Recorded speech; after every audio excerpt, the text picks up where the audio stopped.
Times today news కి స్వాగతం. బులెటిన్లో ముందుగా హెడ్లైన్స్ చూద్దాం. ఉస్మానియా ఆసుపత్రిలో మీడియాతో మాట్లాడుతున్న బీఆర్ఎస్ వర్కింగ్ ప్రెసిడెంట్.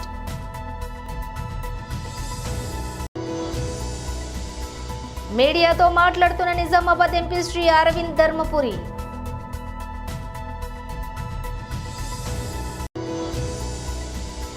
భూబకాసురులు వైసీపీ నేతలు, రెవెన్యూ సదస్సులో బయటపడుతున్న నిజాలు, ఎమ్మెల్సీ పంచమర్తి అనురాధ. వైఎస్ఆర్సీపీ రాష్ట్ర లీగల్ సెల్ అధ్యక్షులు శ్రీ ఎం మనోహర్ రెడ్డి మీడియా సమావేశం.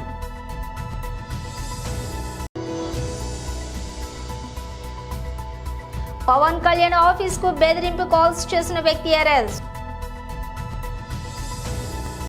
ఇక డీటెయిల్స్ చూస్తే ఉస్మానియా ఆసుపత్రిలో మీడియాతో మాట్లాడుతున్న బీఆర్ఎస్ వర్కింగ్ ప్రెసిడెంట్. నిన్న డిసెంబర్ 9 సోనియా గాంధీ గారి జన్మదినోత్సవం అని చెప్పి కాంగ్రెస్ పార్టీ సంవత్సర కాలం అధికారంలోకి వచ్చి పూర్తయిన సందర్భంగా ఒక మహిళా నాయకురాలి నేతృత్వంలో నడుస్తున్న పార్టీ కాబట్టి ఒక తల్లిగా సోనియా గాంధీ గారికి దేశంలోని తల్లులందరి కష్టం తెలుసు కాబట్టి కాంగ్రెస్ పార్టీ ఇచ్చిన మాట మేరకు రాష్ట్రంలో ఉన్న 28,000 మా ఆశా ఆడబిడ్డలు ఎవరైతే ఉన్నారో, ఎవరైతే కరోనా లాంటి మహమ్మారి వచ్చినప్పుడు తమ ప్రాణాలకు లెక్కబెట్టకుండా, తమ ప్రాణాలను లెక్కబెట్టకుండా దేశ ప్రజలకు, రాష్ట్ర ప్రజలకు సేవలు అందించారో వారందరూ నిన్న శాంతియుతంగా, ప్రజాస్వామికంగా మీరిచ్చిన హామీని మీకు గుర్తు చేయడానికి మీరు 6 నెలల లోపలనే పూర్తి చేస్తామన్నారు, 18,000 జీతం ఇస్తామన్నారు, ఉద్యోగ భద్రత కల్పిస్తామన్నారు. మరి సంవత్సరం అయింది కదా, 6 నెలలని చెప్పి సంవత్సరం తర్వాత కూడా పూర్తి చేయరా అని అడగడానికి నిన్న వాళ్ళ ఉన్నతాధికారి ఉండే కోటిలోని కార్యాలయానికి వస్తే అక్కడ వాళ్ళ మీద జరిగిన జులుం, మరి తెలంగాణ తల్లులుగా వారు మన ఆడబిడ్డలుగా మన కోసం కష్టపడ్డ ఆడబిడ్డల మీద నిన్న ఈ ప్రభుత్వం జరిపిన దమనకాండ రాష్ట్రంలో చూసిన ప్రతి ఒక్కరి గుండె తెలియదు. కానీ ఆయనతో పాటు కొంతమంది పోలీసులు నిజంగా దారుణాతి దారుణంగా ఒక ఆడబిడ్డ చీరలాగి ఆమెను భౌతికంగా ఆమె మీద దాడి చేసిన దృశ్యాన్ని రాష్ట్రం మొత్తం కూడా చూసింది. రేవంత్ రెడ్డి, ఇదేనా నీకు మహిళల పట్ల ఉన్న గౌరవం? హోంమంత్రిగా నువ్వే ఉన్నావు, నీ ఆధ్వర్యంలో ఉన్న పోలీసులు, నీ కింద పనిచేసే పోలీసులు ఈరోజు ఇంత దుర్మార్గంగా వ్యవహారం చేస్తూ ఉంటే 24 గంటలైపోయింది. కనీసం ఆ పోలీసుల మీద యాక్షన్ తీసుకున్నావా? ఇప్పటివరకు ఇంతవరకు కనీసం చెల్లించినావా? కనీసం ఒక మాట మాట్లాడినావా నేను అడుగుతా ఉన్నా. అసలు సిగ్గుందా ఈ ప్రభుత్వానికి అని అడుగుతా ఉన్నా నేను. మీరిచ్చిన మాటనే కదా వాళ్ళు అడిగింది, వాళ్ళేమి గొంతమ్మ కోరిక కోరలేదు కదా. మీరే చెప్పినరు కేసీఆర్ గారు 1,700 నుంచి 9,700కు పెంచిండు, మీకు సరిపోదు, మేము 18,000 చేస్తామని చెప్పిందే మీరు. ఉద్యోగ భద్రత కల్పిస్తామని చెప్పిందే మీరు. ఇన్సూరెన్స్ సౌకర్యం కల్పిస్తామని చెప్పిందే మీరు. మీరిచ్చిన హామీని నిలబెట్టుకోమని చెప్పి మీ దగ్గరికి సంవత్సరం పూర్తయిన సందర్భంగా వాళ్ళు వస్తే నిన్న మీరు చేసిన దుశ్శాసన పర్వం తెలంగాణ ఆడబిడ్డలు మర్చిపోరు. ఆశాలు వారు తెలంగాణ వచ్చినాడు కేవలం 1,700 ఉండేది వారి గౌరవ వేతనం. కానీ కేసీఆర్ గారి నాయకత్వంలో 9.5 సంవత్సరాల్లో 3 సార్లు వాళ్ళ జీతాలు పెంచినాం. మీడియాతో మాట్లాడుతున్న నిజామాబాద్ ఎంపీ శ్రీ అరవింద్ ధర్మపురి. కేంద్ర కేబినెట్లో నిజామాబాద్ నియోజకవర్గానికి, పార్లమెంట్ నియోజకవర్గానికి మరియు తెలంగాణకి, ప్రత్యేకంగా తెలంగాణకి 7 నవోదయ నూతన విద్యాలయాలు కేటాయించినందుకు నరేంద్ర మోదీ గారికి ధన్యవాదాలు తెలియజేస్తూ, అందులో 7 కూడా ప్రత్యేకంగా 2 నిజామాబాద్ పార్లమెంట్ నియోజకవర్గానికి కేటాయించినందుకు ప్రత్యేక ధన్యవాదాలు తెలియజేస్తూ జగిత్యాలు, నిజామాబాద్ జిల్లా ప్రజల తరఫున ఆయనకి కృతజ్ఞతలు తెలియజేస్తా ఉన్నాను. నిజామాబాద్ జిల్లాలో ఆల్రెడీ 2 కేంద్రీయ విద్యాలయాలు ఉన్నవి. 2టికి కూడా స్వంత భవనాలు ఉన్నవి. నిజామాబాద్ ఇనాగ్రేషన్ కూడా అయిపోయి 1 ఇయర్ నుంచి క్లాసులు కూడా జరుగుతున్నాయి. బోధనలో ఈ వచ్చే అకాడమిక్ ఇయర్లో స్టార్ట్ అయిపోతుంది. ఇప్పుడు 2 నవోదయాలు. నేను ఇది కూడా చెప్తున్నాను, రానున్న కాలంలో అతి త్వరలో వీలైనంత త్వరలో జగిత్యాలకి కేంద్రీయ విద్యాలయం కూడా శాంక్షన్ చేయించే బాధ్యత మాది. అదే రకంగా నేను పార్లమెంట్లో అడిగిన ప్రశ్నకి జవాబిస్తూ మంత్రి గారు తెలంగాణకి సంబంధించిన ఎయిర్పోర్ట్స్ విషయంలో కొంచెం నేను అడిగిన ప్రశ్నలకు జవాబు ఇవ్వడం జరిగింది. ఒకటేమో ఫస్ట్ స్టేజ్లో 3 ఆదిలాబాద్, వరంగల్, ఆదిలాబాద్లో బ్రౌన్ ఫీల్డ్ మరియు జక్రాన్పల్లి నిజామాబాద్ జిల్లాలో గ్రీన్ ఫీల్డ్ ఎయిర్పోర్ట్స్ శాంక్షన్ అయినాయి. జక్రాన్పల్లి ప్రత్యేకంగా నా నియోజకవర్గం కాబట్టి అక్కడ నేను దాని గురించి సపరేట్గా అడిగినప్పుడు అక్కడ ఓఎల్ఎస్ survey, obstacle limitation services survey complete చేసుకొని కేంద్రంలో మ్యాండేటరీ ఏదైతే క్లియరెన్స్లు ఉన్నాయో అవి తెలంగాణ ప్రభుత్వం తీసుకున్నట్టయితే ఇమీడియట్గా పనులు ప్రారంభిస్తాము అని ఆయన చెప్పడం జరిగింది. కాబట్టి మీ ద్వారా నా నియోజకవర్గ ప్రజలకి తెలియజేసేది ఏంటంటే మన ఎయిర్పోర్టు కేవలం తెలంగాణ ప్రభుత్వం కాంగ్రెస్ పార్టీ వల్లనే నెగ్లెక్ట్గా జరుగుతూ ఉంది. కేసీఆర్ 10 సంవత్సరాలు టైంపాస్ చేసిండు, అదే దారిలో కాంగ్రెస్ ప్రభుత్వం కూడా ముందుకెళ్తూ ఉంది. ఏమాత్రం తేడా లేదు. దోపిడీ దగ్గర నుంచి దుర్మార్గం దాకా సేమ్ కేసీఆర్ బాటలోనే ఈ ప్రభుత్వం కూడా కొనసాగుతుంది. 10 సంవత్సరాలు వాళ్ళు పట్టించుకోలేదు. ఇప్పుడు వీళ్ళు అటు దిక్కు కూడా చూస్తలేరు, ఎయిర్పోర్ట్ దిక్కు. భూబకాసురుడు వైసీపీ నేతలు రెవెన్యూ సదస్సులో బయటపడుతున్న నిజాలు. ఎమ్మెల్సీ పంచమర్తి అనురాధ మీడియా సమావేశం నిర్వహించారు. అందరికీ కూడా నమస్కారం అండి. రాష్ట్రంలో ఏం జరుగుతుందో ప్రజలందరూ కూడా గమనిస్తూనే ఉన్నారు. చంద్రబాబు నాయుడు గారి ప్రభుత్వంలో, కూటమి ప్రభుత్వంలో వచ్చిన వెంటనే పరిపాలన మొదలుపెట్టిన వెంటనే దాదాపు మీ కష్టాలు ఏంటయ్యా చెప్పండి అని చెప్పి ప్రజల్ని అడిగిన దాని మీదట దాదాపు 1,74,000 అర్జీలు, వాళ్ళకి ఏయో బాధలు ఉన్నట్టుగా వాళ్ళ అర్జీలు ఇవ్వటం జరిగింది. అందులో దాదాపు 68,000 అర్జీలు ఈ ల్యాండ్స్ మీద, భూ కబ్జాల మీద, మా భూమిని కొట్టేశారనే దాని మీద 68,000 అర్జీలు వచ్చినాయి. ఏంటిది ఇది? ఎప్పుడూ లేదు, ఎప్పుడు ఆంధ్ర రాష్ట్ర చరిత్రలో చూడలేదు అని చెప్పి నారా చంద్రబాబు నాయుడు గారు ఒక నిర్ణయం తీసుకున్నారు. మొన్న నుంచి రెవెన్యూ సదస్సులు ఏర్పాటు చేయడం జరిగింది. ఈ రోజుకి 5వ రోజు. ఈ 5వ రోజుకి ఈ 68,000 అర్జీలే కాకుండా అదనంగా 1,102 గ్రామాల్లో రెవెన్యూ సదస్సు జరిగితే కేవలం 1,102 గ్రామాల్లో జరిగిన రెవెన్యూ సదస్సులకి దాదాపు 20,000 కంప్లైంట్స్ రావడం జరిగింది. వైసీపీ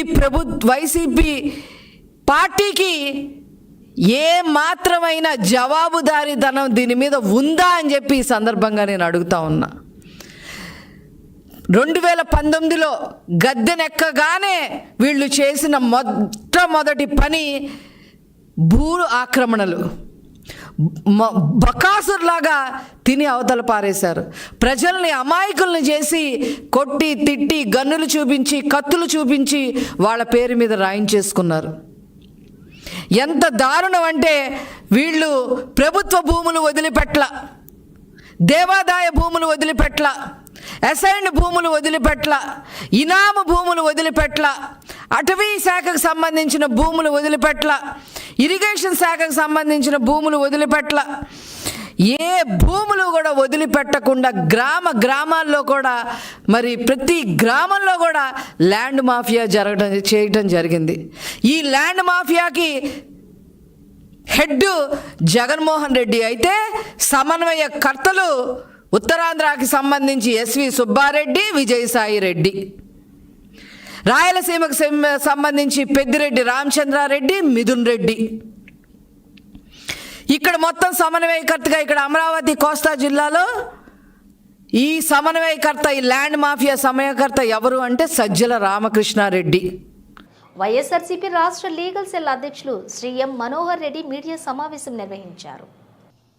కనీసం పోలీస్ స్టాండింగ్ ఆర్డర్స్ కానీ, పోలీస్ మాన్యువల్ కానీ, లేకపోతే ఇవన్నీ కూడా సుప్రీంకోర్టు జడ్జిమెంట్లు కూడా స్పష్టంగా చెప్పేది ఏంటంటే, పోలీసు వాళ్ళు అరెస్ట్ చేయడానికి వెళ్ళినప్పుడైనా సరే వాళ్ళ ఐడెంటిటీ తెలియజేసే విధంగా వాళ్ళ నేమ్ ప్లేట్ ఉండాలా, వాళ్ళ డ్రెస్సుల పైన ఆ డ్రెస్ ఉండాలా, కాకి డ్రెస్ అని చెప్పి చెప్తుంది. ఇక్కడ ఏమీ లేదు, గుండాల మాత్రమే మఫ్టీ డ్రెస్సులు వేసుకుంటున్నారు. తర్వాత నెంబర్లెస్ కార్లు, లేదు బైకులు అయితే దాంట్లో కూడా నెంబర్లు ఉండవు. ఎవరు వచ్చారో, గుండాలు వచ్చారో, రౌడీలు వచ్చారో, శత్రువులు వచ్చారో ఎవరికి ఏమి తెలియదు. లోపలికి పోయి బలవంతంగా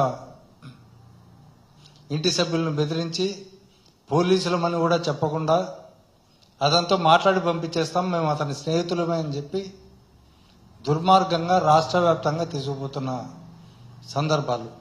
తీసుకుపోయిన తర్వాత వాళ్ళను వదిలిపెట్టకుండా అనేక పోలీస్ స్టేషన్లు తిప్పి అక్రమ కేసులు బనాయించి, నువ్వు వైసీపీలో ఉంటే మరిన్ని కేసులు పెడతామని చెప్పి బెదిరించి వాళ్ళను జైళ్లలో మగ్గేలాగా చేస్తుంది ఈ పోలీస్ యంత్రాంగం. వీళ్ళకు ఈ లైసెన్సు ఎవరిచ్చారో ఈ ప్రభుత్వం చెప్పాలా. తర్వాత అదే పద్ధతుల్లో అధికార పార్టీ వాళ్ళు తెలుగుదేశం పార్టీకి సంబంధించిన చంద్రబాబు నాయుడుతో సహా మొదలుకొని లోకేష్, చింతకాయల అయ్యన్న పాత్రుడు, మిగతా ఆ స్థాయికి చెందిన నాయకులందరిపైన వివిధ పోలీస్ స్టేషన్లో కంప్లైంట్లు ఇస్తే ఇచ్చి 15 రోజులైనప్పటికీ ఇంతవరకు చర్యలు లేవు. ఆ 15 రోజులు కూడా చట్టంలో ఈ మధ్య ప్రవేశపెట్టిన బిఎన్ఎస్ యాక్ట్లో ఆ 14 రోజుల్లో ఎంక్వైరీ చేసేదానికి అవకాశం కల్పించింది. కానీ 15 రోజుల తర్వాత కూడా కేసులు రిజిస్టర్ చేయడంలే. వీటితో పాటు చట్ట ప్రకారం నిందితులకు ఇవ్వాల్సిన కాపీలను కానీ అరెస్టు చేసినప్పుడు వాళ్ళ బంధువులకు తెలియపరిచే ఫార్మాలిటీస్ కానీ, వాళ్ళకి ఇవ్వాల్సిన ఎఫ్ఐఆర్లు కానీ, కోర్టుకు రిమాండ్కు పెట్టేటప్పుడు ఇవ్వాల్సిన రిమాండ్ రిపోర్ట్లు కానీ ఇవి ఏవి ఇవ్వడంలే. ఒక్కసారి అరెస్ట్ చేసి అతన్ని రిమాండ్కి జ్యుడిషియల్ కస్టడీకి పంపించిన తర్వాత ఆ రోజు నుంచి వరుసగా వివిధ డేట్లతో అనేక పోలీస్ స్టేషన్లో కేసులు నమోదు చేసి ఎవరికి తెలియదు ఎక్కడికి తీసుకుపోతున్నారో, జైలు దగ్గరికి తీసుకుపోయి పీటీ వారెంట్లు తీసుకొని ఏ అర్ధరాత్రి అప్పుడు అపరాత్రి అప్పుడు ఆ జైలు అధికారికి మాత్రం చెప్తారు. AP deputy CM Pawan Kalyan ను చంపేస్తానంటూ ఆయన కార్యాలయానికి ఓ వ్యక్తి బెదిరింపు కాల్స్ చేయడం తెలిసిందే. ఈ కాల్స్ చేసిన వ్యక్తిని తిరువూరుకు చెందిన నూకా మల్లికార్జునరావుగా గుర్తించారు. ఉప ముఖ్యమంత్రికి బెదిరింపు కాల్స్ రావడంతో వెంటనే స్పందించిన హోంమంత్రి అనిత పోలీసులను అప్రమత్తం చేశారు. ఈ నేపథ్యంలో పవన్ కు బెదిరింపు కాల్స్ చేసిన మల్లికార్జునరావును పోలీసులు అరెస్ట్ చేశారు. ఆ వ్యక్తి బందర్ రోడ్లోని ఇందిరాగాంధీ స్టేడియం సమీపం నుంచి పవన్ పేషీకి కాల్ చేసినట్లుగా గుర్తించారు. అభ్యంతరకర భాషతో కూడినటువంటి సందేశం కూడా పంపాడు. తాజాగా అతన్ని అదుపులోకి తీసుకున్న పోలీసులు ప్రశ్నిస్తున్నారు. ఎందుకు ఇలా కాల్ చేయాల్సి వచ్చింది, దీని వెనుక ఇంకెవరైనా ఉన్నారా అనే కోణంలో పోలీసులు ప్రశ్నిస్తున్నట్లు తెలుస్తోంది. కాగా నూకా మల్లికార్జునరావు మానసిక స్థితి సరిగా లేదని తెలుస్తోంది. అతడు మద్యం మత్తులో బెదిరింపు కాల్స్ చేసినట్లుగా భావిస్తున్నారు. తన ఫ్యామిలీ వివాదంపై మంచు మనోజ్ మరోసారి స్పందించారు. తాను ఆస్తులు, డబ్బు కోసం పోరాటం చేయటం లేదని అన్నారు. తాను కేవలం ఆత్మ గౌరవం కోసమే పోరాడుతున్నానని తాజాగా మీడియాతో మాట్లాడుతూ తెలిపారు. తన ఇంటి దగ్గర హై డ్రామా నేపథ్యంలో ఆయన మాట్లాడుతూ నాకు న్యాయం జరగటం లేదు, పోలీసులు ఏకపక్షంగా వ్యవహరిస్తున్నారు, పోలీసులను రక్షణ అడిగితే నా అనుచరులను బెదిరిస్తున్నారు, నాకు న్యాయం జరిగేంత వరకు అందరినీ కలుస్తా, నా బిడ్డలు ఇంట్లో ఉండగా దాడి చేయటం సరికాదు, నా భార్య పిల్లలకు రక్షణ కరువైంది, నా భార్య పిల్లల రక్షణ కోసం బౌన్సర్లను తెచ్చుకున్నా, మా బౌన్సర్లను ఎందుకు బయటకు పంపారు, నేను డబ్బు ఆస్తి కోసం పోరాటం చేయటం లేదు, నా ఆత్మ గౌరవం కోసం పోరాటం చేస్తున్నాను అని మంచు మనోజ్ చెప్పుకొచ్చారు. నేను ఆస్తి కోసం డబ్బు కోసం ఈ పోరాటం చేయట్లేదు. ఎందుకంటే ఈ పోరాటం కూడా కాదు, ఇది ఆత్మ గౌరవం, మా భార్య పిల్లల సేఫ్టీకి సంబంధించి. ఇది నాతో ఒక మగాడిగా నాతో డైరెక్ట్ గా వచ్చి నాతో ఏం చేసినా నా భార్య పేరు ఇంక్లూడ్ చేయడం, నన్ను పుట్టేదానికి నా 7 నెలల పాప ఇంక్లూడ్ చేయడం, నా బిడ్డలు ఇంట్లో ఉండగానే అలా బిహేవ్ చేయడం కాదు. ఈరోజు పోలీస్ దగ్గరికి నేను వెళ్ళి ప్రొటెక్షన్ అడిగాను. నేను మొన్న వచ్చి అడిగినప్పుడు ఇవన్నీ ఎవిడెన్స్ ఇస్తాను. ఎస్ఐ గారు ఇక్కడి నుంచి వచ్చి నేను ఇస్తాను చూపించాను. కౌన్సిలర్లు అందరూ అభిప్రాయం దాంట్లో చూపించాను. అది కొంచెం చూసి ఓకే సార్ నేను ధైర్యంగా మేము ఎప్పుడు కలగట్లేదని చెప్పి మాట్లాడి పారిపోయారు. ఇప్పుడు కానిస్టేబుల్స్ వచ్చి అందరూ నా మనుషులందరినీ భయపించి ఇప్పుడు వాళ్ళ పేర్లు తీసుకుని బెదరగొట్టి మా మనుషులను పంపించేసి వేరే బాడీ గార్డ్ లోపలికి పంపించున్నారు సార్. ఏం జరిగిందండి అసలు? గొడవలు ఎందుకు జరిగాయి? డిపార్ట్మెంట్ ఎందుకు వన్ సైడ్ తీసుకుంటున్నారు? కంప్లైంట్ తీసుకున్న తర్వాత వాళ్ళకి ఏ అధికారం ఉంది? నా ప్రొటెక్ట్ చేసే మనుషుల్ని పంపించేదానికి అధికారం ఉంది. ప్రపంచంలో అందరినీ కలుస్తాను సార్, బయలుదేరి. వివాదాస్పద దర్శకుడు రామ్ గోపాల్ వర్మకు ఏపీ హైకోర్టులో భారీ ఊరట లభించింది. చంద్రబాబు, పవన్ కళ్యాణ్, నారా లోకేష్లపై సోషల్ మీడియాలో అసభ్యకర పోస్టుల కేసులో న్యాయస్థానం ఆయనకు ముందస్తు బెయిల్ మంజూరు చేసింది. ఈ వివాదంలో ఆర్జీవీపై మొత్తం 8 ప్రాంతాల్లో కేసులు నమోదయ్యాయి. దీంతో తాను అరెస్టు కాకుండా ముందస్తు బెయిల్ కోసం ఆయన హైకోర్టును ఆశ్రయించారు. తాజాగా ఆయన బెయిల్ పిటిషన్పై విచారణ జరిపిన కోర్టు 3 కేసుల్లో ముందస్తు బెయిల్ మంజూరు చేస్తూ ఉత్తర్వులు జారీ చేసింది. కరీంనగర్, నిజామాబాద్, ఆదిలాబాద్, మెదక్ ఉమ్మడి జిల్లాల పట్టభద్రుల నియోజకవర్గం అభ్యర్థి గంగాధర్ వారుస పర్యటనలతోటి దూసుకుపోతున్నారు. తెలంగాణ రాష్ట్ర పంచార జాతుల సంఘం ఆధ్వర్యంలోని కరీంనగర్ జిల్లా కేంద్రంలో సమావేశం ఏర్పాటు చేశారు. ఈ సందర్భంగా ముఖ్య అతిథిగా రాష్ట్ర శ్రీనివాస్ తిప్పరి శెట్టి మాట్లాడుతూ తెలంగాణ రాష్ట్రంలో సంచార జాతులకు రాజకీయ అవకాశం లేకుండా ఉంది. రాజ్యాంగంలో వీరికి రిజర్వేషన్స్ లేదు. రాష్ట్ర రాజకీయ పార్టీని కూడా వీరిని పట్టించుకోవటం లేదు. రాష్ట్ర వ్యాప్తంగా సంచార జాతి కులాల్లో ఎక్కువ సంఖ్యలో ఉన్న వీరిని పట్టించుకున్న నాదుడే లేడు. ఈ జాతి ప్రజలను గుర్తించి రాష్ట్రంలో ఉన్నటువంటి 6 ఎమ్మెల్సీ స్థానాలు అధికార పార్టీ సీటు కేటాయించి గెలుపు కోసం కృషి చేయాలన్నారు. తెలంగాణ సంచార జాతుల సంఘం ఈ వేదికను ఏర్పాటు చేసి తనను మిగతా అన్ని సంఘాలకు పరిచయించి మీ ఉద్దేశాన్ని, విన్నపాన్ని తెలియపరిచిందిగా ఈ సంచార జాతుల సంఘం ఆహ్వానిస్తుందన్న. Thank you, welcome sir. మీ సందేశానికి కొంచెం సమయభావం ఉన్నది, మనం ఇంకా చేరగలుగుతున్నాం, స్పష్టంగా చెప్తారు మీరు. Thank you, welcome sir. ఈ సభలో నన్ను పరిచయం చేసినటువంటి నరేందర్ అన్న, అదేవిధంగా సీనన్న,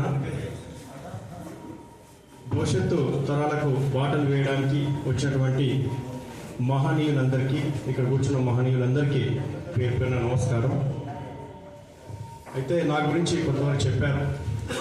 నేను సంచార జీవిని అని చెప్పి, నేను 22 సంవత్సరాల పాటుగా సంచార జీవిగా, బాల కార్మికుడిగా, న్యూస్ పేపర్ బాయ్గా అంచెలంచెలు వెతుకుతూ యూనివర్సిటీలో పీజీ చదువుతున్న కాలంలో రెగ్యులేటరీ పోస్టులోనే నియామకం చెందాలనే ఉద్దేశంతో సబ్ ఇన్స్పెక్టర్గా నేను ఉద్యోగం సంపాదించి వివిధ స్థాయిల్లో డిఎస్పీ వరకు కొనసాగి డిఎస్పీ స్థాయిలో ఉన్నప్పుడు ఈ మధ్యకాలంలో నేను విఆర్ఎస్ తీసుకున్నాను. దానికి ప్రధాన కారణం, నేను ఉద్యోగ జీవితంలో 26 సంవత్సరాలు, నిజ జీవితంలో 22 సంవత్సరాలు, నా వయసు 48 సంవత్సరాలు, 49 సంవత్సరాలు నడుస్తాను. ఒకే ఒక కారణం, కొన్ని జీవులు, జాతులు రాజకీయ వేదికలో ఉండాల్సినటువంటి అవసరం ఉన్నప్పటికీ లేకపోవడమే ప్రధాన కారణము నేను ఉద్యోగాన్ని వదిలిపెట్టి రావడానికి కారణం. ఎందుకంటే నేను ఉద్యోగం చేస్తున్న సమయంలో దాదాపు నేను పరిశీలించినట్టయితే, నేను విశ్లేషణ చేస్తే తెలంగాణ రాష్ట్రంలో, తెలంగాణ కానీ ఆంధ్రప్రదేశ్ కానీ 120 కులాలు స్వాతంత్రం వచ్చి 77 ఏళ్ళయి, రాజ్యాంగం అమల్లోకి వచ్చి 70 సంవత్సరాలు అయినప్పటికీ కూడా రాజకీయ ప్రాతినిధ్యం లేకుండా, పార్లమెంటరీ రిప్రజెంటేటివ్ పాలిటిక్స్లో లేకుండా నోచుకునే స్థితిలో ఉన్న విషయాన్ని గమనించారు.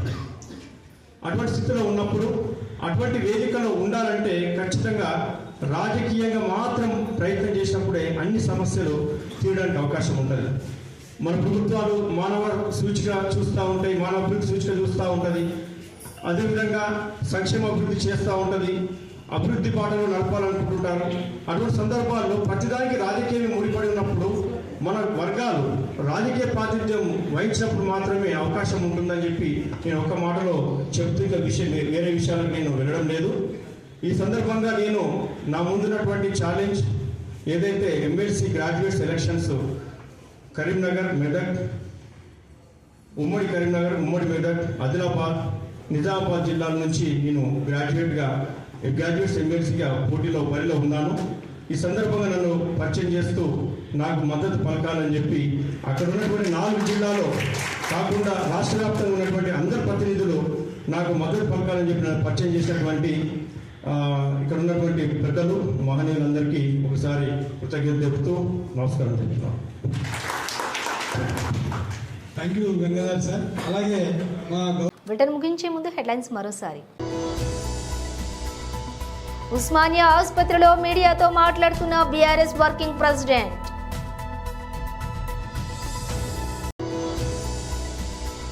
మీడియాతో మాట్లాడుతున్న నిజామాబాద్ ఎంపీ శ్రీ అరవింద్ ధర్మపురి.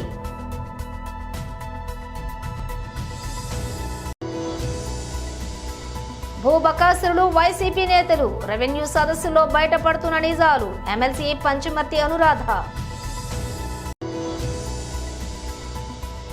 వైఎస్ఆర్సీపీ రాష్ట్ర లీగల్ సెల్ అధ్యక్షులు శ్రీ ఎం మనోహర్ రెడ్డి మీడియా సమావేశం.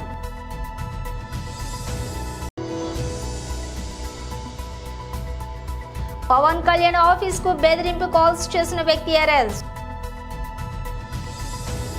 ఇవి బులెటిన్ విశేషాలు. మరో బులెటిన్తో మళ్ళీ కలుద్దాం.